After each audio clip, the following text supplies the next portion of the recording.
एक बार किसी देश का राजा अपनी प्रजा का हाल चाल पूछने के लिए गांव में घूम रहा था। घूमते घूमते उसके कुर्ते के सोने के बटन की झालर टूट गई।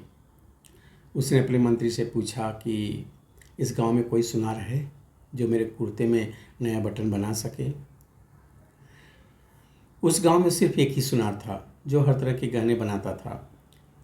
उसको राजा के सामने ले जाया गया। राजा ने कहा कि तुम मेरे कुर्ते का बटन बना सकते हो। सुनार ने कहा, हुजूर, यह कोई मुश्किल काम थोड़े ही है।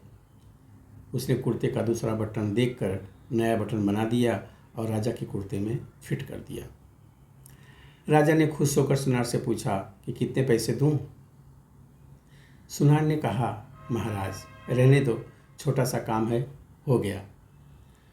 उसने मन में सोचा कि सोना राजा का था, उसने तो सिर्फ मजदूरी की है और राजा से क्या मजदूरी लेना।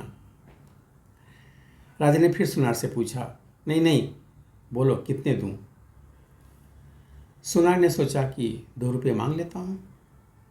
फिर मन में विचार आया कि कहीं राजा यह न सोच लें कि एक बटन बनाने का मेरे से 2 रुपये ले रहा है तो गांव वालों से कितना लेता होगा और कोई सज़ा न दे दे, क्योंकि उस ज़माने में 2 रुपये की बहुत बड़ी कीमत हुआ करती थी। सुनार ने सोच विचार कर राजा से कहा कि महाराज जी, जो आपकी इच्छा हो दे दीजिए।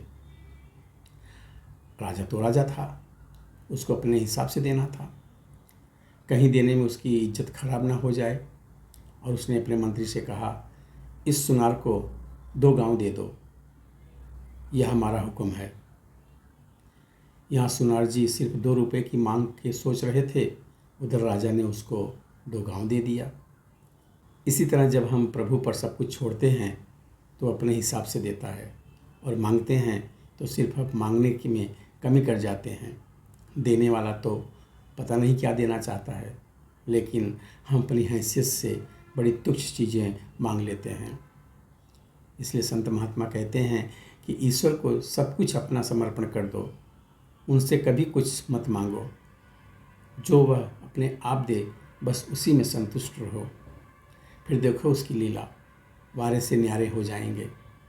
जीवन में धन के साथ संतुष्टि का होना भी जरूरी है। धन्यवाद।